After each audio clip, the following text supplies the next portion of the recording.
სხვადასხვა მიმართულებით შეგვიძლია დავაგოთ იატაკის საფარელ, როგორც ლამინირებული იატაკი, ასე სამშრიანი პარკეტი.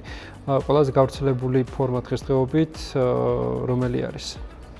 დღესდღეობით ყველაზე გავრცელებული ფორმა არის ინგლისური წყობა და ფრანგული წყობა, მაგრამ ინგლისური წყობა უფრო მეტად ჩემს შემთხვევაში, რა ვიცი, უფრო მეტად ინგლისური წყობა უნდა ხოლმე. არ აქვს მნიშვნელობა, მოკლედ პარკეტი იქნება თუ კერამოგრანიტი იქნება.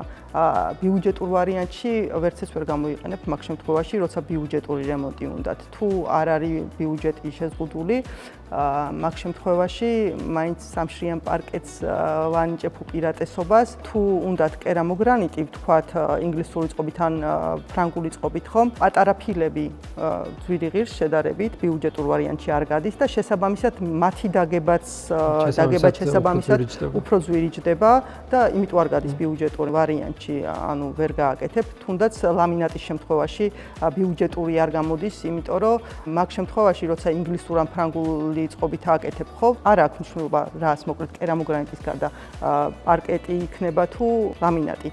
მაგ შემთხვევაში სჭირდება თვითწორებადი იატაკი. დალაიქეთ ვიდეო, გამოიწერეთ კონცეპტორის არხი და გააქტიურეთ ზარისხილაკი, რომ არ გამოგჩეთ საინტერესო რჩევები დიზაინის და რემონტის შესახებ.